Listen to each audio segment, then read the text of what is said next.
One of the areas where I find the word demure is used during this time that is absolutely fascinating to me is in true crime, especially in women committing crimes.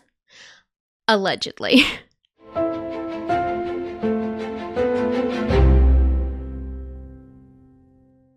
Welcome back to Regency Rumors. I'm Kayla, and here on my channel, I explore period dramas, history, and historical fiction. And today, I am very demure, very mindful. I don't start a video with a bobby pin sticking out the side of my head.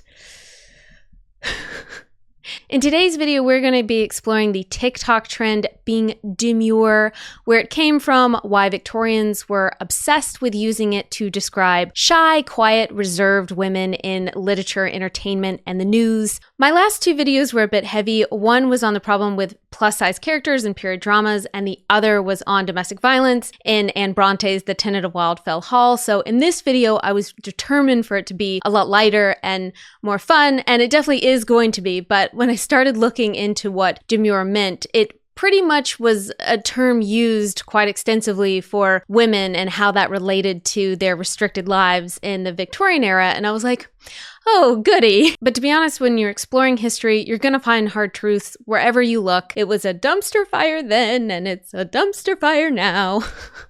In case you've been under a TikTok rock, the creator Jules LeBron posted this video. You see how I do my makeup for work? Very demure, very mindful. I don't come to work with a green cut crease. I don't look like a clown when I go to work. I don't do too much. I'm very mindful while I'm at work. See how I look very presentable? The way I came to the interview is the way I go to the job. As TikTok trends tend to do, this random video went viral, which had everyone calling themselves demure in all sorts of cases, such as marriage, healthcare, politics, job interviews, and of course, history. This is one of my favorites. See how I bake my delicious meat pies? Very demure, very mindful. Not like these other bakers around London. Very cutesy. People have been using the viral term, but it's mostly articles and news stations that have been trying to piece together where it all came from. Why are people asking what demure means? It's very much giving off, what are the kids up to these days? A lot of the articles I found breaking down the viral TikTok trend and its origins talk about its connections to the underground ballroom scene in New York, but I wanted to go back to explore when it was most used in the general population in Western culture in a more literal sense to describe women, to kind of get at the origin of how people can now use it in a more fun, light way today. So the origins of demurity. So what is the meaning of demure? According to Webster's dictionary, demure is a word that means shy, reserved, or modest. While the origin of the word is not concrete, many etymologists believe that it originates from an old French word, mûr, or maturus, meaning mature, fully ripe, or grown. The word demure first appeared in the English language in the late 14th century as demurin, which meant serious, solemn, or grave. From what I've been researching, it almost feels like the early meanings of the word demure had connotations to people being kind of restrained in character. There was a quietness to their being that's not linked to nervousness or shyness, but maturity, hence the connections to a fully ripened food. Demure may be meaning someone who has a quiet confidence. By the time we really start seeing the word frequently in print, it's mostly a word used to describe women. By the early 1700s, demure began to be a descriptor for women in newspapers and fiction, sometimes either in a critical or satirical way. In a dictionary in 1755 edited by Samuel Johnson, demure is described as sober or decent, and the example sentences in this dictionary are descriptors for women. Lo, two most lovely virgins came in place, with countenance demure and modest grace. From Fairy Queen. Come, pensive nun, devout and pure, sober, steadfast, and demure. Milton. Some examples of characters that have been described as demure in the 1700s and early 1800s, not necessarily in text, but by scholars, are Jane Austen characters like Jane Bennet in Pride and Prejudice for her kind and gentle behavior, Fanny Price from Mansfield Park, who is uncomfortable with being the center of attention, and Elinor Dashwood from Sense and Sensibility, who is composed, rational, and careful with her emotions. Other novels during the time, such as Evelina by Fanny Burney, published in 1778, The Female Quixote by Charlotte Lennox, published in 1752, and Clarissa, or The History of a Young Lady by Samuel Richardson, published in 1748, all feature main or secondary characters who would be seen as demure for their adherence to popular social norms of modesty, gentleness, virtue, and decorum in their personalities. However, more often than not, what I found from my research of the word demure in the 1700s and early 1800s in nonfiction is that there's this sense that being demure is a calculated choice. It's an action rather than a personality trait. So someone might be shy because they have anxiety, but them having a shy personality is not necessarily something that they are trying to put on or fake. It's more of a result of what's going on internally. Whereas being demure is this quiet choice to be prudish or modest, to be reserved for the sake of molding people's perceptions of you in a particular way. In Henrico Fernandez's book from 1804, he says, "Demure ladies externally are not always so demure internally." In The Modern Wife, a novel from 1768, there's a reference to a woman using a demure filter, as if it's some sort of face she paints when she goes out in public. In a ladies' magazine or entertaining companion for the fair sex, appropriated solely to their use and amusement, volume 38, 1807, the writer says, "I detest a demure pride as a stupid piece of still life." It definitely felt like at this time being demure for women was supposed to be some sort of positive virtue, but more often than not, it was a learned behavior for the benefit of others around you, a facade. Most of the examples I've found with the use of this word is chastising women for acting demure, but not really being demure internally. Eliza Fowler Haywood was an English writer, actress, and publisher who lived from 1693 to 1756. She wrote what is considered to be the first periodical in English written by a woman and for women from 1744 to 1746. And it would revolve around certain themes like love and marriage. And in 1775, she said of the difference between outward behaviors and inward, "One of the distinguishing marks of bad taste in either sex is the affection of any virtue without the attempt to practice it. For it shows that we regard only what we are thought to be, not what we really are. A rough, boisterous air is no more proof of courage in a man than a demure, prim look is of modesty in a woman." So just as a quick side note, Eliza Haywood wrote those volumes anonymously and never acknowledged her involvement.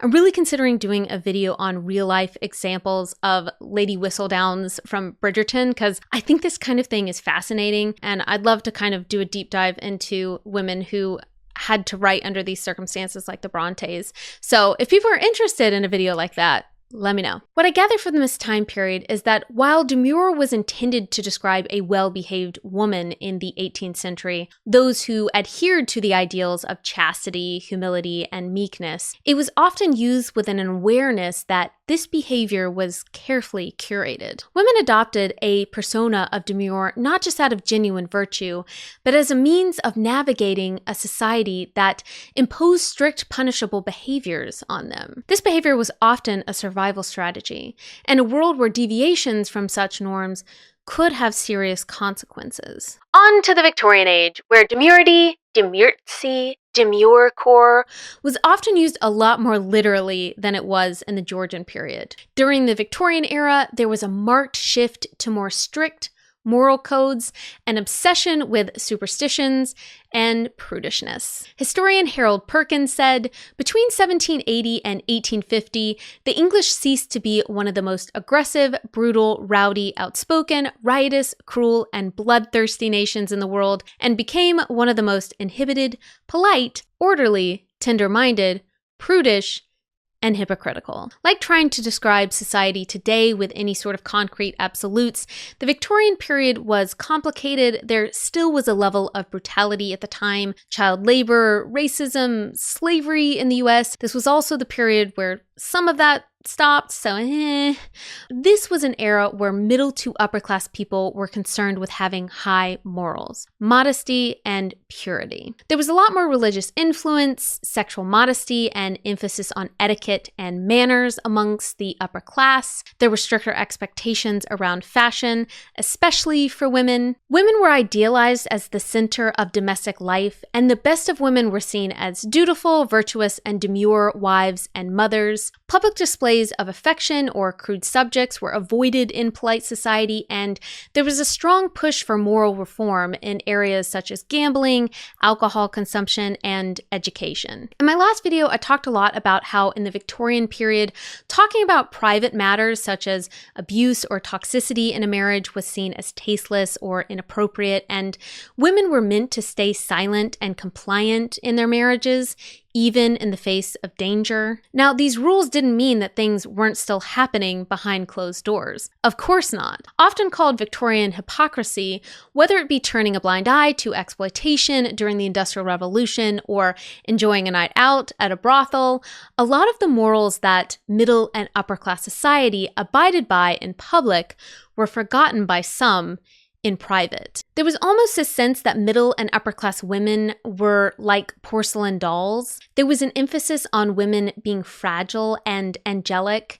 There was a poem written in 1854 by Coventry Patmore called The Angel in the House, about a man who praised his wife for being the perfect model of domestic femininity. This ideal was rooted in the idea that women embodied purity, virtue, and selflessness, and their primary role was to serve as moral guardians of the family and the home, prioritizing the needs of others over their own, and being a beacon of patience and gentleness. They weren't vain or pretentious.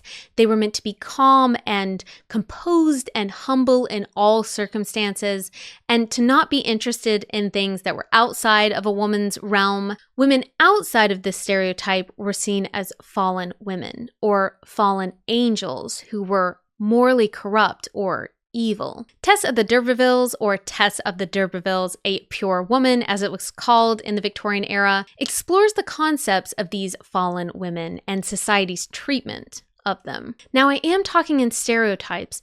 I know there are examples of women doing really cool things during the Victorian era, like rock climbing and exploring and science experiments and writing novels that don't align with these stereotypes. But like today, there are certain cliches that form over things that we see in society, and the angelic, pious, demure Victorian woman was one of them. Instances where I've looked up the word demure in Victorian era newspapers describe women as looking at men demurely while blushing coyly, replying to men demurely, women being described as demure beauties or demure brides. It definitely felt like demure was connected to a kind of meek compliance rather than a more quiet confidence during this time. A quote I found from the Carbon Advocate newspaper from 1888 in Pennsylvania described a woman this way: "The little sister of your bride-elect seems to be quite an intense young lady. She has been so demure thus far, I did not know she had so much fire and spirit in her."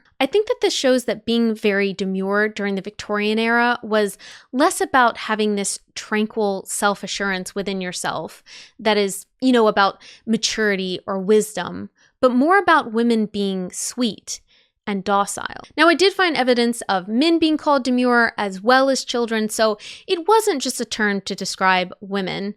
I also found an instance of monkeys being called demure, but more often than not, it was mentioned in connection to women. What I found interesting when looking up characters in fiction during this time period that would be considered demure as they defined it in the Victorian period, it was hard to find them in main characters because in reality, those type of women are boring. Characters such as Becky Sharp in Vanity Fair, Jo March in Little Women, Emma Bovary in Madame Bovary, and Margaret Hale in North and South are all characters who do not live up to these high standards for women. Them having agency and spirit and confidence and sometimes a bit of scandal is far more entertaining and actually has a story to it than seeing them be demure and proper all the time, just sitting at home and doing needlework. I suppose characters such as Charles Dickens' Little Dorrit could be seen as demure.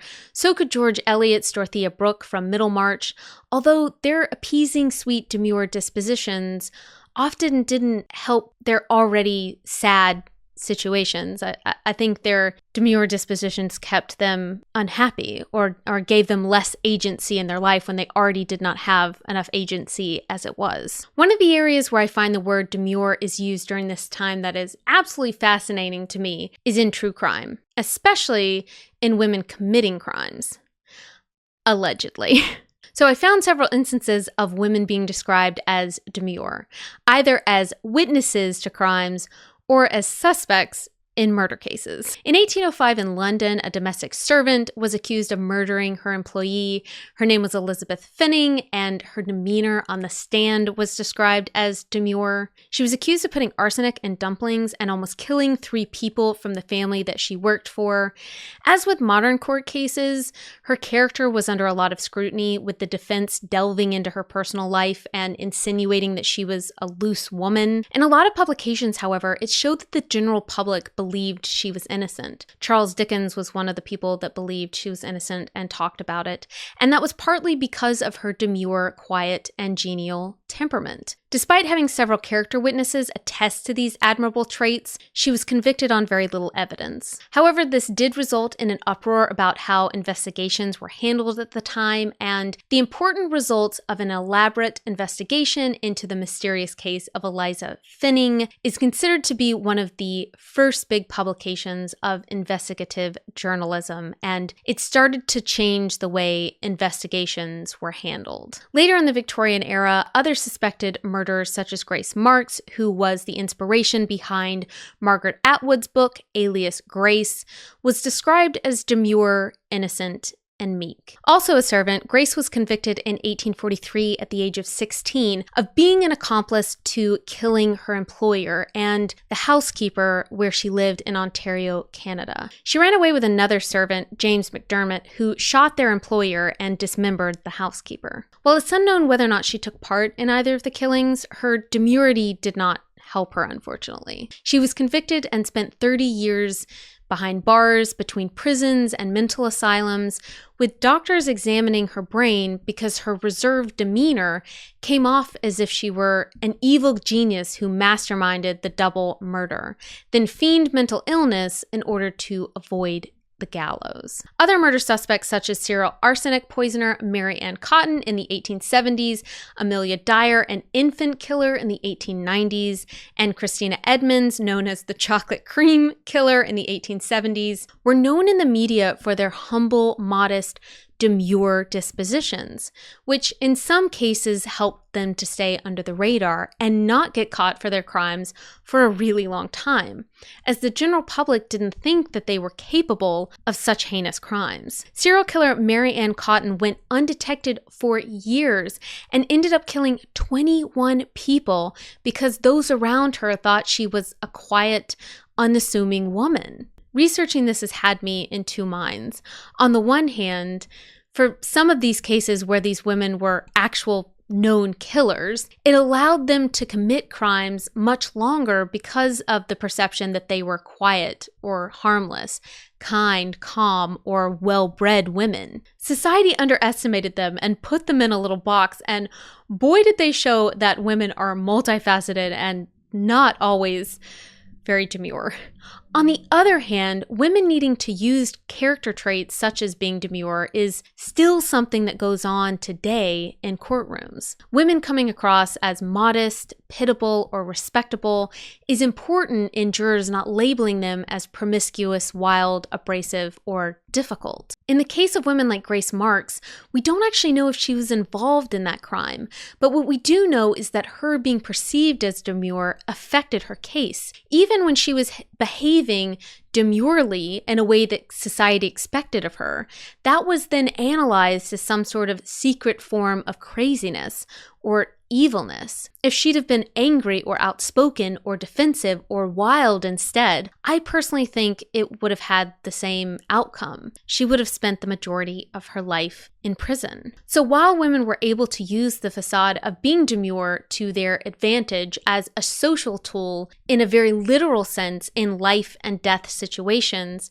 that same characteristic backfired for some of these women as a facade that made them seem distrustful. I find this really interesting because this shows that being demure wasn't something that was viewed as kind of a private attribute like maybe piousness or quietness, someone who's laid back. Demure was a characteristic very much put on women in the court of public opinion, as a lot of law YouTubers say. You're not very demure. You're not very mindful. Not demure. Not mindful. Demure in the Edwardian period. By the Edwardian period, the meaning of demure had evolved as an uptight ideal of the Victorian period to reflect the complexity of the female experience. The Edwardian period was a time of transition. With the events of the suffragette movement, many women were moving against the rigid expectations of fragility and gentility. While propriety and modesty were still important during this time, women were more engaged and expressive in society. There were more conversations around politics specifically involving women, such as birth control, divorce, and sexual health. The strict class distinctions began to evolve. So think Gilded Age, American New Money, there was greater social mobility, and fashion began moving towards more relaxed and comfortable styles. Women's clothing became less restrictive, higher waistlines and lighter fabrics were popular. For women's fashion, there was more of an emphasis on personal expression and having a unique style. When I was researching newspapers in this period with the word demure, a huge portion of its use was in advertising. This was my favorite find. Dinner dresses, daring and demure.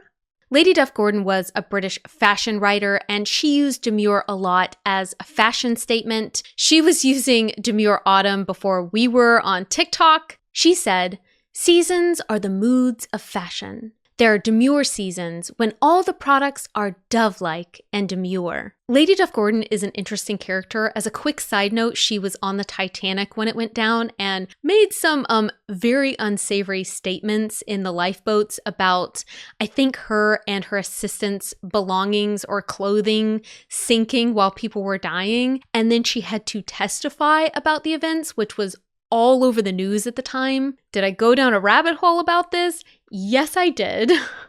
Another ad sums up the use of demure being a more multifaceted meaning for this time period in an ad about hats. "Is there ever a head covering for womankind, at once so delightfully feminine, and one which provoked a greater train of adjectives, capricious, demure, picturesque, smart, quaint, old-fashioned, and up to the moment. All express the many vagaries of this fascinating shape, which doubtless in its time helped to make history." The article goes on to talk about how these demure-looking hats might seem prudish or Quakerish. I think that's the term they used. But they went on to talk about how its simplicity essentially was classy and elegant, basically an Edwardian version of the clean girl aesthetic, or what is it, the quiet rich aesthetic, I think. Demure was not all a woman could be in the Edwardian period.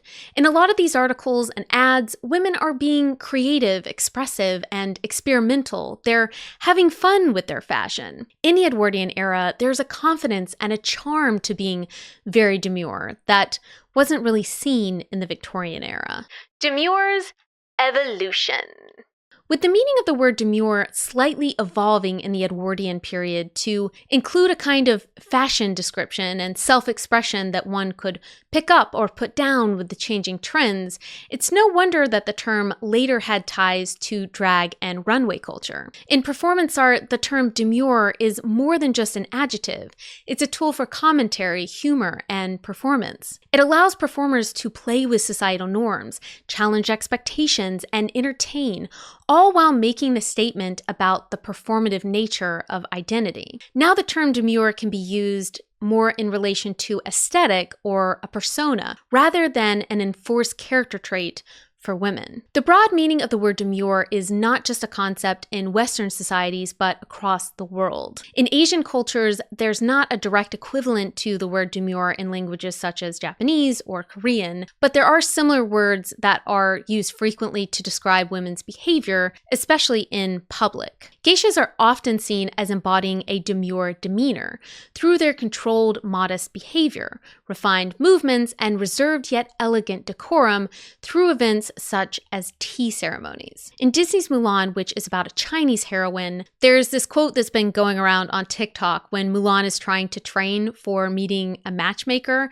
that she needs to be quiet and demure, as well as graceful, punctual, delicate, and refined, which no wonder it was a lot of pressure. That's a lot of things to have to be all at once for a young woman. In a lot of ways, being very demure has always been a bit of an art or a performance that women have prescribed to, either through their own actions or by those that thrust that meaning upon them, as opposed to other descriptors such as being scared, shy, or gleeful that could be genuine feelings inward as well as ways as people interpret us outwardly. Being very demure is an intentional act. As the world evolved over time, people have been able to play around with the word, and it's become a lot less rigid and more playful, as we've seen on TikTok. When I was talking to my husband about the very demure trend, because we've been saying it all around the house, he's like, it's a bit of an oxymoron, isn't it? It's like people who say that they're very humble. Once you're the one to say that you're humble,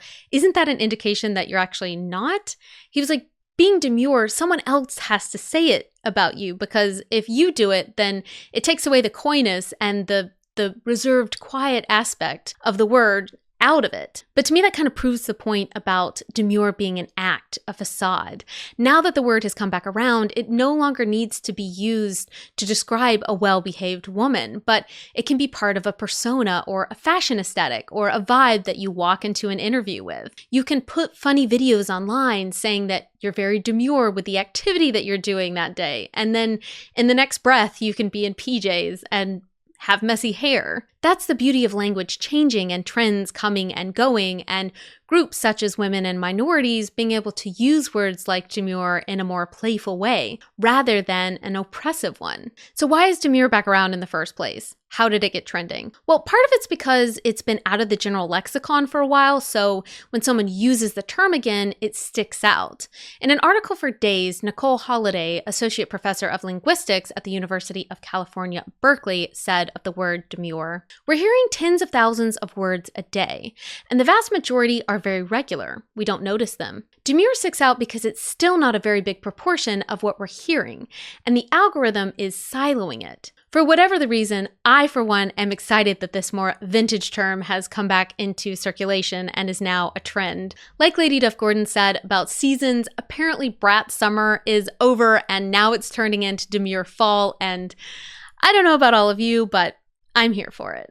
Think I'm going to get some big Edwardian hats, bejewel them up, put flowers everywhere, wear a million pearl necklaces, and announce to everyone just how demure I am. What other words should we bring back? Henceforth, boss, lopper, fribble, twaddle. No. Twaddle. I should have my British husband do these. Twaddle. What does it mean? Do you know? So I would say twaddle, like wattle and daub.